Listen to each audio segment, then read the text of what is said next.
مفتی طارق مسعود special. 10 محرم عاشورہ کا دن آنے والا ہے، اس حوالے سے آج بہت اہم باتیں کرنے کا ارادہ تھا۔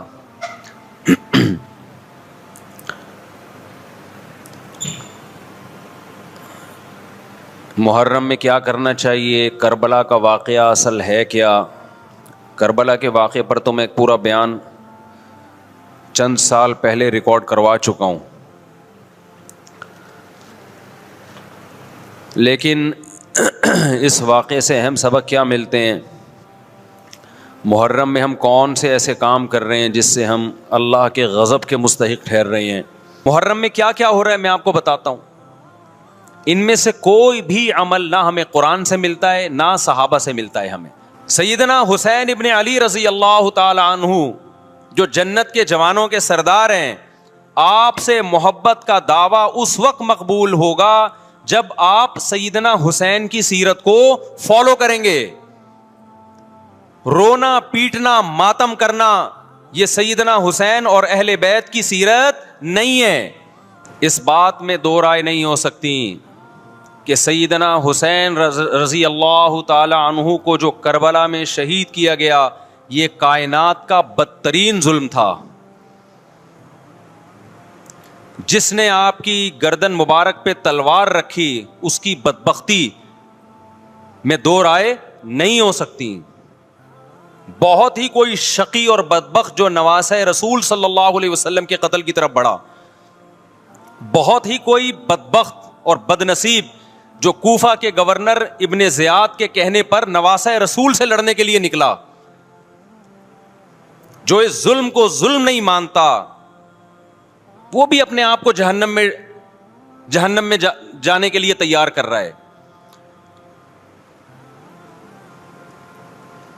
پھر کربلا میں ایک بڑا ظلم یہ ہوا کہ صرف سیدنا حسین ابن علی کو شہید نہیں کیا گیا، آپ کے ساتھ جتنے مرد تھے سب کو شہید کر دیا گیا۔ لیکن ہمیں پیغمبر صلی اللہ علیہ وسلم اور صحابہ کی سیرت میں کیا ملتا ہے؟ میں ایک آیت سے آپ کو سمجھاتا ہوں۔ مشرکین مکہ حضرت ابراہیم علیہ الصلاۃ والسلام کے نسب میں ہونے پر اور آپ سے محبت پہ بڑا فخر کیا کرتے تھے کہ ہم ابراہیم کی اولاد میں ہیں، ہم ابراہیم کے دین پہ ہیں۔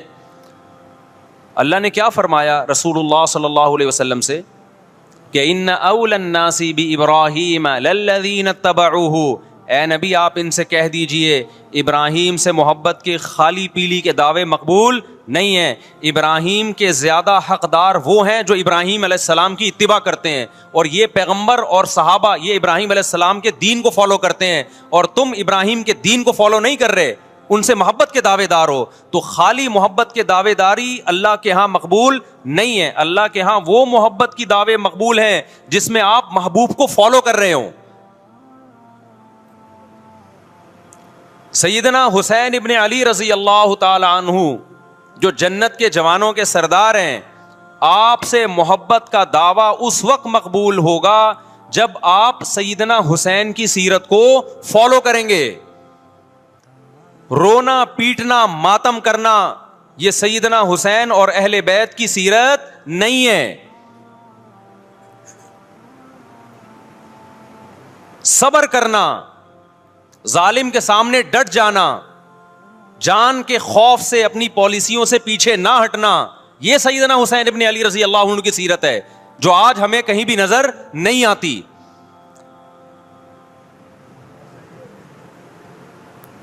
تو ہم نے بھائی دیکھنا ہے صحابہ کا طرز عمل کیا تھا۔ آپ بتاؤ صحابہ کو سیدنا حسین سے محبت تھی یا نہیں تھی؟ کیا غم کا پہاڑ ٹوٹا ہوگا جب اطلاع ملی ہوگی کہ سیدنا حسین ابن علی اور آپ کے اصحاب اور اہل بیت کو سب کو کربلا میں شہید کر دیا گیا ہے۔ کیا قیامت گزری ہوگی۔ کوفہ سے ایک شخص آیا نا، عبداللہ بن عمر سے پوچھنے لگا جو مارنے پر دم کا مسئلہ، انہوں نے فرمایا تم نے پیغمبر کے نواسے کو قتل کر دیا اور مسئلہ یہ پوچھ رہے ہو کہ جو مارنے پر دم آئے گا کہ نہیں آئے گا۔ ایک طرف تم نے پیغمبر کے نواسے کو قتل کر دیا کربلا میں، اور اب ہم سے آ کے مسئلہ پوچھتے ہو جو مارنا جائز ہے یا نہیں ہے۔ صحابہ کے ہاں یہ غم کم غم نہیں تھا. دیکھو حضرت معاویہ رضی اللہ تعالی عنہ کے ہاتھ پہ بھی حضرت حسین نے بیعت نہیں کی, لیکن بغاوت بھی نہیں کی. کیوں؟ بغاوت سے فتنے کا اندیشہ تھا. حضرت حسن جو حضرت حسین کے بڑے بھائی تھے, انہوں نے سیدنا معاویہ رضی اللہ تعالی عنہ کے ہاتھ پہ بیعت کی اور اس اختلاف کو ہمیشہ کے لیے اپنی کوشش کے مطابق ہمیشہ کے لیے ختم کر دیا. ختم ہوا نہیں ہوا ایک الگ بحث ہے, لیکن حضرت حسن کا مقصد کیا تھا کہ مسلمانوں کی دو جماعتوں کو میں آپس میں لڑتا ہوا نہیں دیکھ سکتا. لوگوں نے کہا آپ خلافت کے حقدار ہیں, آپ نے فرمایا میں دستبردار ہوتا ہوں سیدنا معاویہ کے حق میں. حضرت حسن بیعت ہو گئے حضرت معاویہ سے, اور یہ اختلاف کو کیا کر دیا؟ ختم. حضرت حسین بیعت نہیں ہوئے, لیکن حضرت حسین نے بغاوت بھی نہیں کی. ہر ایک کی اپنی رائے تھی, حضرت حسن کی اپنی رائے تھی. ان کا خیال تھا کہ بیعت ہونا مسلمانوں کے لیے زیادہ مفید ہے, ایک پاورفل حکومت ہوگی, ایک طاقتور ریاست ہوگی, ورنہ لڑتے رہیں گے آپس میں. حضرت حسین کا موقف یہ تھا کہ میں بغاوت تو نہیں کروں گا لیکن بیعت بھی نہیں ہوں گا, کیونکہ اگر بیعت ہو گیا تو اس سے جو خلفائے راشدین کے دور میں جو خلیفہ کی سلیکشن کا طریقہ تھا وہ طریقہ ختم ہو جائے گا. تو میں اگر اس طریقے کو نہیں لا سکتا تو اس کے خلاف کو پروموٹ بھی نہ کروں میں. یہ بھی ایک رائے تھی. میں سمجھا پا رہا ہوں اپنی بات؟ بھائی رائے کا اختلاف ہوتا ہے نا. نبی صلی اللہ علیہ وسلم نے فرمایا اذا اجتہد المجتہد فإن اصاب فلہ اجران وإن اخطأ فلہ اجر واحد. جب کوئی مجتہد اللہ کی رضا کو سامنے رکھ کے اجتہاد کرتا ہے, صحیح اور غلط کا فیصلہ کرنے بیٹھتا ہے, رائے یعنی اس کا مقصد اللہ کی رضا ہو, تو اگر وہ درست نتیجے پہ پہنچے تو 2 ثواب, غلط نتیجے پہ پہنچے تو بھی 1 نیکی اس کو ملتی ہے, اس لیے کہ اس کے بس میں جو خیر خواہی کا کے لیے جو تھا وہ اس نے کر دیا. رائے کا اختلاف ہوتا ہے. تو حضرت حسن رضی اللہ تعالیٰ عنہ بیعت ہوئے حضرت معاویہ کے ہاتھ پہ. سیدنا حسین نہ بیعت ہوئے اور نہ آپ نے بغاوت کی, خاموشی اختیار کی. حضرت معاویہ رضی اللہ تعالی عنہ نے سیدنا حسین کو تلوار کی زور سے بیعت پر مجبور نہیں کیا, بلکہ نواسہ رسول کا خیال کیا اور وصیت بھی کی لوگوں کو. لیکن جب حضرت معاویہ کے بعد یزید جانشین ہوا, اس کی سب سے بڑی غلطی یہ تھی کہ اس نے نواسہ رسول صلی اللہ علیہ وسلم اور آپ کے ساتھ جو چند اہل بیت اور چند صحابہ تھے, اس وقت بھی حضرت حسین نیوٹرل تھے. نہ حضرت حسین نے بغاوت کا ارادہ کیا اور نہ بیعت کرنے کا ارادہ کیا. یزید ابن معاویہ کو چاہیے تھا کہ سیدنا حسین رضی اللہ عنہ کو اپنے حال پہ چھوڑ دیتا, اپنے والد کی طرح.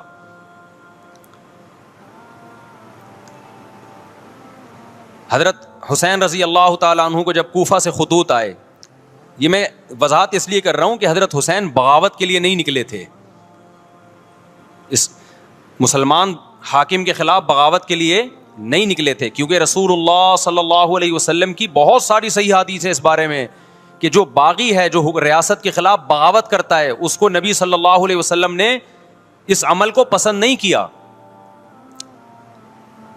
تو حضرت حسین رضی اللہ تعالیٰ عنہ کو کوفہ سے خطوط آئے کہ یہاں سارے کے سارے لوگ آپ کے ہاتھ پہ بیعت کرنے کے لیے تیار ہیں. ظاہر ہے جب کسی علاقے کے لوگ دارالخلافہ ہو اور سب بیعت ہونے کے لیے تیار ہوں تو پھر آپ کا جانا یہ بغاوت کا عمل نہیں کہلاتا.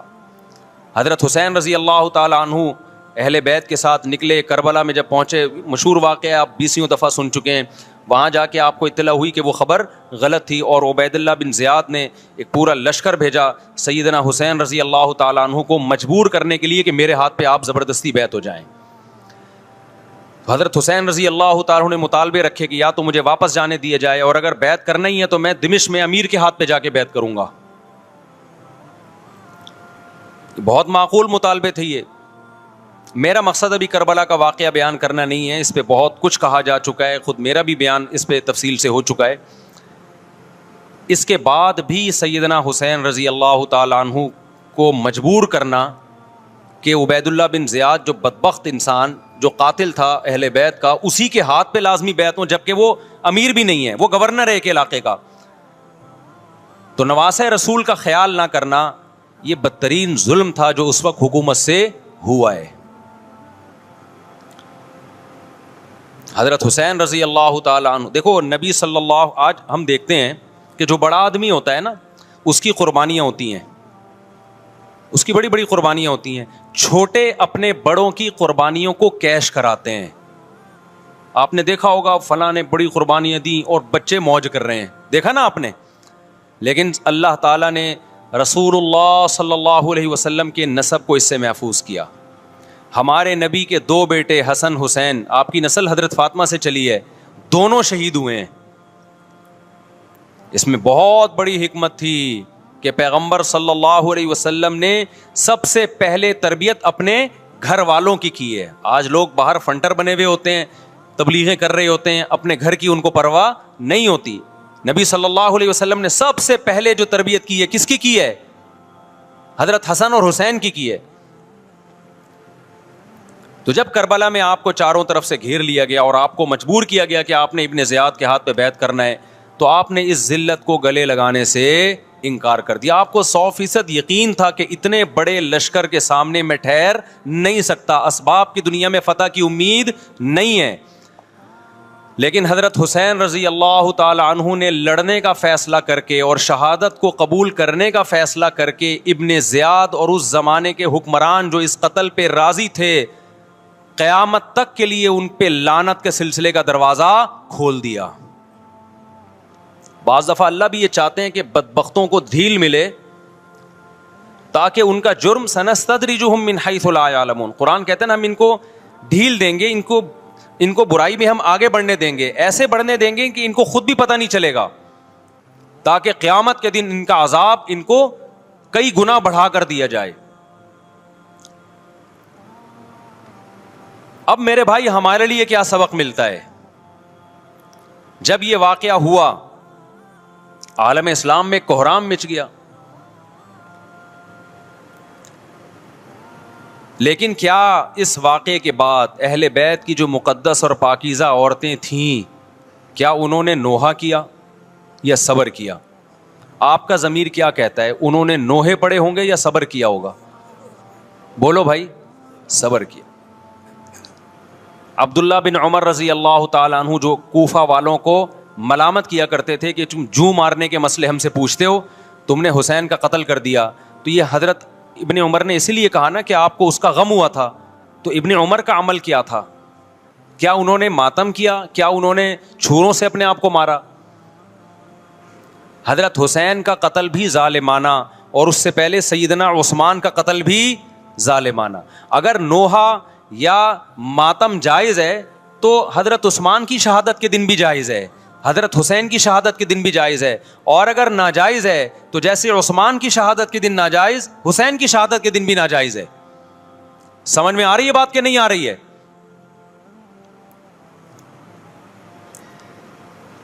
قرآن کیا کہتا ہے ایسے مواقع کے بارے میں؟ تلک امۃ قد خلت لہا ما کسبت ولکم ما کسبتم. قرآن جب بھی پرانی امتوں کے واقعات بتاتا ہے, قرآن کہتا ہے یہ ایک قوم تھی جو گزر گئی, انہوں نے جو کیا اس کا بدلہ ان کو ملے گا, تم جو کرو گے اس کا بدلہ تمہیں ملے گا.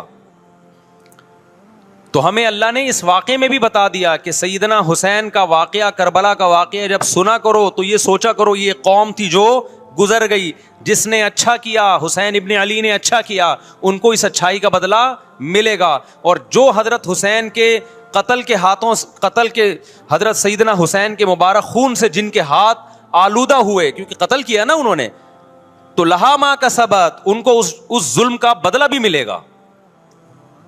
تو ہمارا کام کیا ہے؟ ہم نے فالو کرنا ہے حسین کے راستے کو, نہ کہ حسین کے نام پہ ہم نے ماتم کرنے ہیں. حسین کا راستہ کیا ہے جس کو ہم نے فالو کرنا ہے؟ اب میں چند چیزیں آپ کو بتاتا ہوں. سب سے پہلا سبق جو ہمیں کربلا میں ملتا ہے کہ عزت اور دین, ایک طرف دنیا ہے.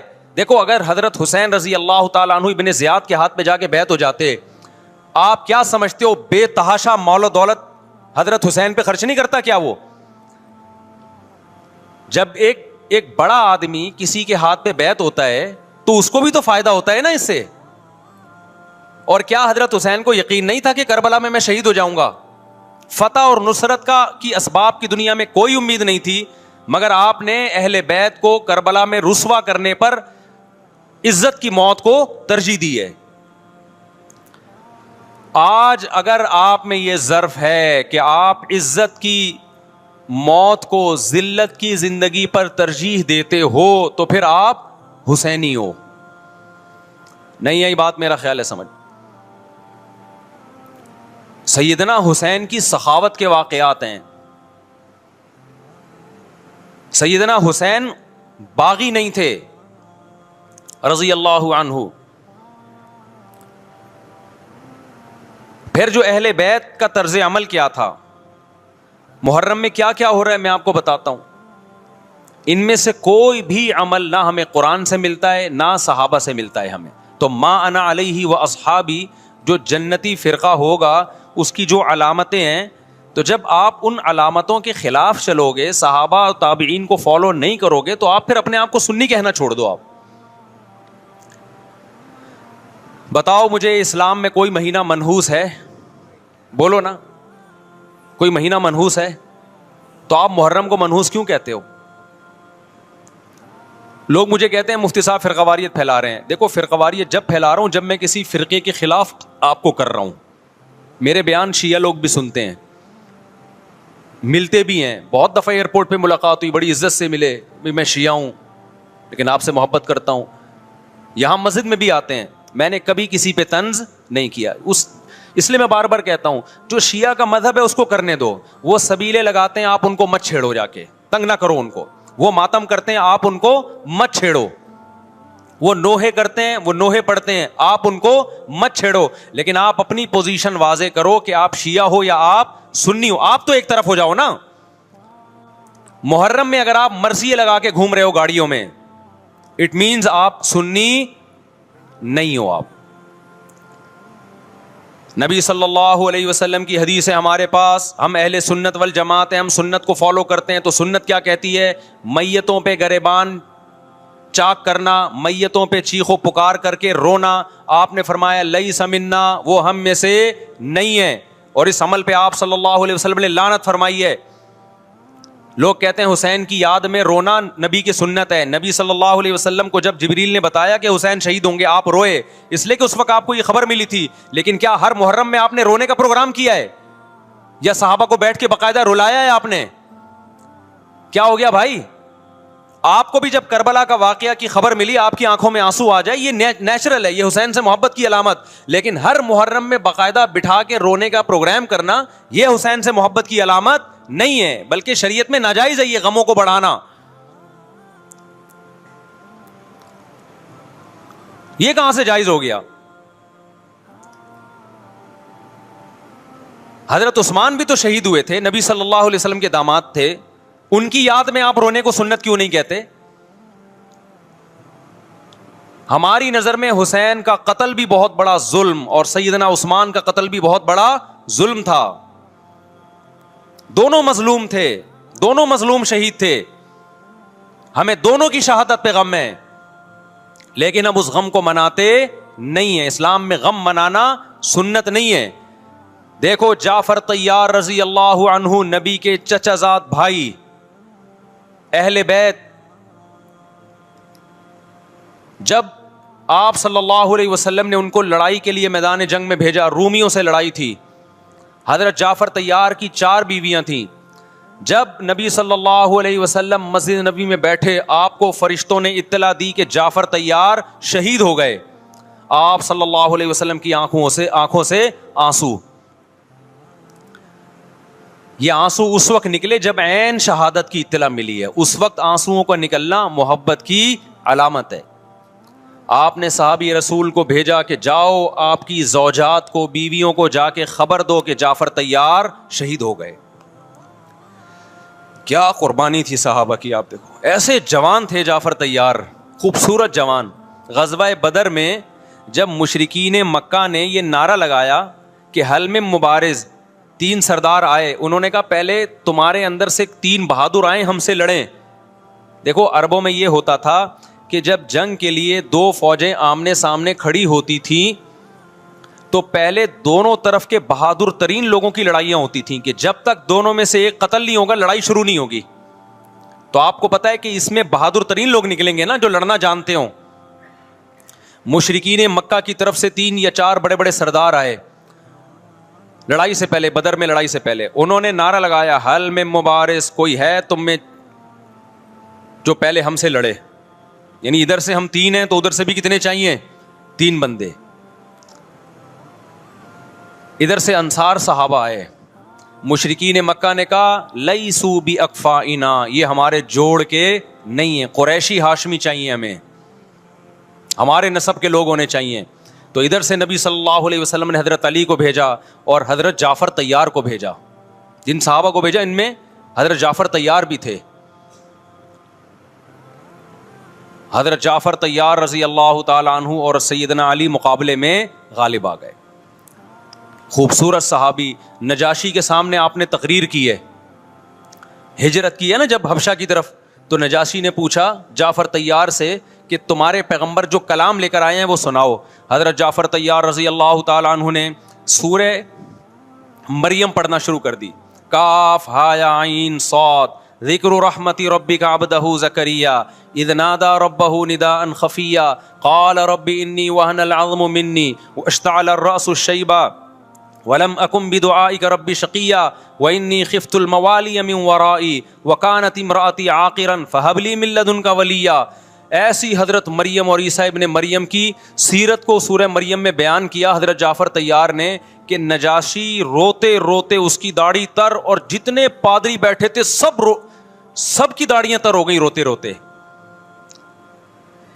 تو یہ تقریر جو نجاشی کے اسلام کا سبب بنے, بادشاہ کو مسلمان کرنے والے کون تھے, حضرت جعفر طیار. اور آپ کے چھوٹے چھوٹے بچے, 4 جوان بیویاں ہوں, چھوٹے چھوٹے بچے ہوں, اور ایسے میں میدان جنگ میں لڑتے ہوئے شہید ہو جائیں تو پیغمبر اور صحابہ پہ کیا قیامت ٹوٹی ہوگی. لیکن ہمارے نبی صلی اللہ علیہ وسلم کی آنکھوں میں سے کیا تھے, صرف آنسو موتی کی طرح ٹپک رہے تھے. اور آپ صحابہ کو اطلاع دے رہے تھے کہ جعفر طیار شہید ہو گئے اور جاؤ ان کے گھر والوں کو بتا کے آ جاؤ. کتنی بڑی قربانی ہے یا نہیں ہے. جب خبر دینے والا آپ کی ازواج کو بتا کے آیا کہ جعفر طیار شہید ہو گئے تو آپ کے گھروں سے خواتین کے رونے کی آوازیں آئیں. آپ صلی اللہ علیہ وسلم نے فرمایا ان سے بولو کہ اپنی آواز کو پست کرو. پھر چیخو پکار کی آواز آئی تو آپ نے فرمایا کہ اگر دوبارہ چیخو پکار کی آواز آئے تو ان کے منہ پہ خاک پھینک دو. وہ شہید کی بیوہ تھیں, اور شہید بھی کتنے مقدس, ان کو بھی نبی صلی اللہ علیہ وسلم نے نوحہ کرنے کی اجازت نہیں دی. اس دن جس دن غم پہنچا ہے اس دن بھی چیخو پکار کی اجازت نہیں دی ہے. تو آپ بتاؤ اگلے سال اس تاریخ کو چیخو پکار کی کیسے اجازت مل جاتی. نہیں آئی میرا خیال ہے بات سمجھ میں. جب غم پہنچا ہے اس وقت چیخنے چلانے کی اجازت نہیں ہے. چھوٹے چھوٹے یتیم بچے, حضرت جعفر طیار کے چھوٹے چھوٹے یتیم بچے, کتنا غم ہوتا ہے جب چھوٹے چھوٹے بچے, ان کا باپ دنیا سے چلا جائے, کتنا ترس آتا ہے ان کے اوپر. تو ہمارے نبی کو بھی ان یتیم بچوں پہ بھی ترس آیا, ان بیواؤں پہ بھی ترس آیا. لیکن نہ نبی صلی اللہ علیہ وسلم چیخو پکار کر کے خود روئے اور نہ آپ نے ان کی ازواج کو رونے کی اجازت دی ہے. سمجھ میں نہیں آ رہی میرا خیال ہے بات. میرا مقصد شیعوں پہ طنز کرنا نہیں ہے, ان کا جو مذہب ہے ان کو اس پہ چلنے دو. میرا مقصد ہے آپ اپنی پوزیشن واضح کرو کہ آپ ادھر ہو یا ادھر ہو. کسی کو تنگ مت کرو, نہ کسی پہ فتوے لگاؤ کفر اسلام کے, نہ کسی کو جہنمی قرار دو. اپنی پوزیشن آپ فیصلہ کرو کہ آپ اگر ادھر جانا ہے تو پورے ادھر چلے جاؤ. پھر یہ آدھا تیتر آدھا بٹیر والا معاملہ مت کرو. وہ ان کا مذہب ہے بھائی, ان کے علماء ان کو بتاتے ہیں کہ محرم میں کالے کپڑے پہننے ہیں, محرم میں ماتم کرنا ہے, محرم میں کو منحوس سمجھنا ہے, اس میں شادی بیاہ نہیں کرنا. ان کے علماء ان کو بتاتے ہیں, ان کو چلنے دو اس پر. دنیا میں بہت سے فرقے ہیں, بہت سے مذہب ہیں, ہم کسی کو نہ ختم کر سکتے ہیں نہ کسی کے خلاف نفرت پیدا کر سکتے ہیں. اس سے کوئی چیز حاصل نہیں ہوگی. کسی سے نفرت کرنے کی ضرورت نہیں, کسی پہ فتوے لگانے کی ضرورت نہیں, لیکن آپ کو اپنی پوزیشن واضح کرنی پڑے گی کہ میں کہاں کھڑا ہوا ہوں. اگر آپ سنی ہو تو پھر اہل سنت والجماعت صحابہ تابعین کو فالو کرتے ہیں, حدیث کو فالو کرتے ہیں, اور حدیث میں ہمیں ماتم کرنا, نوحہ کرنا, گریبان چاک کرنا اس کی پرمیشن نہیں ہے, بلکہ اس سے روکا گیا ہے, اس عمل کو حرام اور ناجائز قرار دیا گیا ہے. بات آ رہی ہے سمجھ میں؟ باقی جو شیعہ حضرات کرتے ہیں, ہمارے دوست ہیں شیعہ, میں مذاق میں نہیں کہہ رہا, ملتے ہیں ہم سے, میں کبھی ان سے مذہب کے ٹاپک پہ بات نہیں کرتا, نہ ان کو کبھی چھیڑتا ہوں کہ آپ یہ کیوں کر رہے ہو, یہ کیوں نہیں کر رہے. بھائی اس کا مذہب ہے, وہ اس کا فرقہ ہے, جو کرنے دو اس کو, ہم نہیں کرتے, کیونکہ ہم اہل سنت والجماعت میں. سمجھ میں آ رہی ہے بات کہ نہیں آ رہی؟ پھر ربیع الاول کا مہینہ آئے گا, اس میں بھی آپ اپنی پوزیشن واضح کرو کہ آپ ادھر ہو یا ادھر ہو. دو فرقے ہیں, دیوبندی بریلوی. میں نہیں کہہ رہا کہ کون جنتی کون جہنمی, لیکن بر صغیر میں جن کو دیوبندی کہا جاتا ہے وہ نظر و نیاز تیجے 40 میں کے قائل بولو نہیں ہے. یہ ان کی کتابوں میں لکھا ہوا ہے, وہ اس کے قائل نہیں ہے. اگر کوئی بزرگ ان میں قائل گزرا بھی ہے تو وہ اس کا ذاتی تفرد ہے, اس کو علماء نے فالو نہیں کیا, اس کو ان کی اجتہادی غلطی قرار دیا ہے. ربیع الاول میں جلوس نکالنا یا مزار بنانا یا مزاروں پہ جانا اس نیت سے کہ وہاں جا کے ہم کوئی قوالی پڑھیں گے یا کچھ بھی, ہمارے ہاں قبرستان جانا صرف اس لیے ہے کہ آخرت کی یاد تازہ ہو, بس. اس کے علاوہ اور کوئی کانسیپٹ نہیں ہے.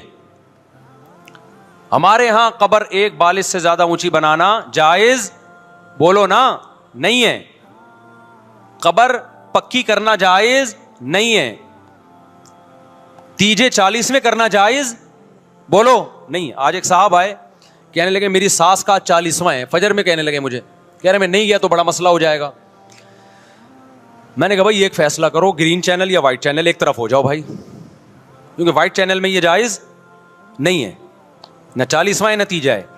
اب لوگ مذاق اڑاتے ہیں مر گیا مردود نہ فاتحہ نہ درود. بھائی کچھ بھی کہتے رہو, تو پھر پورے ادھر کو ہو جاؤ, یا تو پورے وائٹ ہو جاؤ یا پورے کیا ہو جاؤ, پورے گرین ہو جاؤ. پھر تیجا بھی کرو, 40واں بھی کرو, برسی بھی کرو, اور پھر اس کے بعد جھنڈے بھی لگاؤ ہرے رنگ کے. میں نہیں کہہ رہا دیوبندی صحیح ہے یا بریلوی صحیح ہے, دیکھو میں یہ بحث نہیں کر رہا, میری بات کو غلط نہ لے کے جانا. میں کہہ رہا ہوں آپ اپنی پوزیشن واضح کرو, صحیح غلط تو اگلا مرحلہ ہے. آپ کیا ہو, آپ کو تو یہی نہیں پتا چل رہا. آپ ربیع الاول میں ہرے جھنڈے لے کے گھوم رہے ہو, رمضان میں آپ وائٹ چینل بنے ہوئے ہو, محرم میں آپ بلیک چینل بنے ہوئے ہو, تو پتہ ہی نہیں چل رہا تو ہے کیا بھائی. جب 73 فرقوں میں ایک جنتی ہے تو ایک کو فالو کرو نا, جس کو جنتی سمجھتے ہو. اگر آپ سمجھتے ہو کہ بلیک چینل یا شیعہ فرقہ جنتی ہے تو پورے شیعہ ہو جاؤ بھائی. اگر آپ سمجھتے ہو بریلوی فرقہ جنتی ہے تو پورے بریلوی ہو جاؤ. تو جس کو سمجھتے ہو وہ بن جاؤ, لیکن پورے بنو, ادھورے مت بنو, آدھا آدھا نہ لو. بات سمجھ میں آ رہی ہے؟ میں پھر بتا رہا ہوں, نہ میں کسی کو جنتی کہہ رہا ہوں نہ جہنمی. میں یہ نہیں کہہ رہا دیوبندی جنت میں جائیں گے یا بریلوی جائیں گے یا شیعہ جائیں گے, یہ تو اللہ فیصلہ کرے گا. ہم تو وہ کریں گے جو ہماری کھوپڑی میں آ رہا ہے. ہماری کھوپڑی میں یہ آ رہا ہے کہ جس کو بھی کرو تو ایک کو کرو پورا, تاکہ ایک طرف ہو جاؤ. آدھے تیتر آدھے بٹیر مت بنو آپ, اور دوسرے کو چھیڑو بھی نہیں, چھیڑنے کی بھی ضرورت نہیں ہے. کوئی جو کر رہا ہے کہ بھائی اس کا مذہب ہے. دیکھو ہندو مندر میں جاتا ہے نا, ہماری رائے کے مطابق صحیح کر رہا ہے غلط کر رہا ہے, غلط کر رہا ہے, لیکن ہم چھیڑتے ہیں کیا؟ اسلام نے اجازت دی اس کو چھیڑنے کی کہ ہندو جا رہا ہے اس کو پکڑ کے لا کیوں جا رہا ہے بھائی؟ اسلام بولا ہے بھائی لکم دینکم ولی دین, تمہارے لیے تمہارا دین, ہمارے لیے ہمارا دین. لا اکراہ فی الدین, دین میں زبردستی نہیں ہے, جو کر رہا ہے اس کو کرنے دو. تبھی اسلامی تاریخ میں کوئی ایک مندر بھی ہمارے علم میں نہیں ہے کہ اس میں ہندوؤں پہ پابندی لگی ہو کہ مندر نہیں جا سکتے. جب تک اسلامی حکومتیں رہی ہیں, ہندوستان میں 1000 سال مسلمانوں نے حکومت کی ہے. اگر ہندوؤں کو مندر جانے سے روک دیتے تو آج یہ مندر ختم ہوتے. اسلامی حکومت جب ختم ہوئی ہے تو بھی مندر لاکھوں کی تعداد میں مندر تھے. اسلام مسجد جانے کا حکم دیتا ہے یا چرچ جانے کا؟ بولو. مسجد. چرچ جانے کو غلط سمجھتا ہے کیونکہ وہاں غیر اللہ کی, عیسیٰ ابن مریم کی عبادت ہو رہی ہے. لیکن کیا اسلام آپ کو پرمیشن دیتا ہے کہ کوئی عیسائی چرچ جا رہا ہو تو آپ اس کو روکو کہ تو کیوں جا رہا ہے بے, مسجد میں آ؟ اجازت دیتا ہے؟ یا اسلام یہ کہتا ہے کہ اس سے بدتمیزی شروع کر دو. آپ بولو کیا ہو گیا, آپ کو سبق یاد کرا رہا ہوں میں, بدتمیزی شروع کر دو. یا اسلام یہ اجازت دیتا ہے کہ اس سے اچھا سلوک نہ کرو, قطعاً اجازت نہیں, بلکہ قرآن تو کہہ رہے ہیں ان اللہ یحب المقسطین, جو غیر مسلم تم سے لڑ نہیں رہے میدان جنگ میں, ان سے تمہیں اچھا سلوک کرنا پڑے گا, کیونکہ اللہ اچھا سلوک کرنے والوں کو پسند کرتا ہے. صحابہ کرام غیر مسلموں کو بھی ہدیے دیا کرتے تھے, نبی صلی اللہ علیہ وسلم نے یہودیوں کو بھی ہدیے دیے. تو جو مذہب اسلام کی طرف منسوب نہیں ہے, جب ہمیں ان سے اچھے سلوک کا حکم ہے, تو جو مذہب اسلام کی طرف منسوب ہیں, قطع نظر اس سے کہ وہ اس دعوے میں سچے ہیں یا جھوٹے, یہ تو بحث ایک الگ ہے, لیکن نسبت کس کی طرف کر رہے ہیں؟ اسلام کی طرف. تو ہمیں ان سے بدتمیزی بدسلوکی کی کہاں سے اجازت ہوگی؟ تو میں نہیں کہہ رہا کہ آپ شیعہ بریلویوں سے دشمنی کرنا شروع کر دو, ان کی دعوتیں اٹینڈ نہ کرو, ان سے کاروبار چھوڑ دو, یا ان کو جا کے تنگ کرو, کیوں سبیل لگا کے بیٹھے ہو, کیوں ماتم کر رہے ہو, یہ کام مت کرو آپ. ہمارا ملک اس فرقہ واریت کا متحمل نہیں ہے, سے فساد پھیلتا ہے. لیکن اپنی پوزیشن آپ واضح کرو, ایک لکیر ہے آپ کھینچ دو. اگر کوئی شخص آپ کے سامنے صحابہ کو برا بھلا کہتا ہے, آپ بولو بھائی یہ میری باؤنڈری کیا ہو رہی ہے, کراس. میرے سامنے آپ کو ان بزرگوں کے خلاف بولنے کی اجازت نہیں ہے جن سے مجھے عقیدت ہے. اگر یہ کام آپ نے کیا تو ہماری اور آپ کی راہیں الگ الگ. آپ کا جو مذہب ہے بھائی, آپ بند کمرے میں, آپ کے امام بارگاہ میں, آپ کے مسجدوں میں, یا جہاں بھی ہے وہ آپ کا نجی معاملہ ہے. ہمارے سامنے آپ نے کوئی ایسی بات نہیں کرنی جو ہمارے عقیدے کے خلاف ہو, تو آپس میں دوستی رہے گی. اب دیکھو عیسائی آپ سے ملتا ہے, آپ گپ شپ کرتے ہو, کھانا کھاتے ہو, لیکن عیسائی بار بار بولے میں آپ کے نبی کو نہیں مانتا, میں آپ کا نبی, آپ بولے گا بھائی تو نہیں مانتا تو ہم نے کب کہا کہ مان تو, لیکن میرے سامنے بار بار کیوں کہہ رہے کہ میں تیرے نبی کو نہیں مانتا؟ یہاں سے آپ کی اس کی دوستی کیا ہو جائے گی, پھر ختم. تو غیر مسلموں کو بھی دو قسمیں, کسی بھی مسلک کے لوگوں سے ملو, کسی بھی فرقے کے لوگوں سے ملو, کوئی جھگڑا نہیں, کوئی بحث نہیں, ایک دوسرے کو کھانا بھی ہے, ایک دوسرے کو کھلانا بھی ہے, ایک دوسرے سے کھانا بھی ہے, ایک دوسرے کی دعوتوں میں بھی شرکت کرنی ہے. جہاں مذہب کا معاملہ آئے تو پھر آپ کسی سے بحث نہ خود کرو نہ کسی کو کرنے کی اجازت دو. اگر کوئی کچھ سیکھنا چاہتا ہے تو آپ بولو بھائی علماء کے پاس آ جاؤ, آپ کو کوئی اشکال ہے تو ہم وہاں آپ کا اشکال حل کر دیں گے. اس سے آگے بڑھنے کی کوشش بولو مت کرو, اس سے ملک میں امن ہوگا. باقی فرقے ہمیشہ سے ہیں بھائی, آج کوئی نئے تھوڑی ہیں, اور یہ ہمارا کام تھوڑی ہے فرقے ختم کرنا. یہ تو عیسیٰ ابن مریم جب نازل ہوں گے, حضرت مہدی آئیں گے, وہ تلوار کی طاقت سے ختم کریں گے, ان کے پاس یہ اتھارٹی ہوگی کہ وہ فرقوں کو ختم کریں. آپ نے یہ کرنا ہے کہ دوسرے کے مسلک کو چھیڑنا نہیں ہے اور اپنا چھوڑنا نہیں ہے. مسئلہ آپ کے ساتھ یہ ہو رہا ہے کہ دوسرے کو چھیڑ بھی رہے ہو اور اپنا چھوڑ بھی رہے ہو, دونوں الٹے کام کر رہے ہو. ایک طرف بحث کر رہے ہوتے تم ایسے, اور دوسری طرف وہی بنے ہوئے ہوتے تھوڑے دنوں میں جا کے.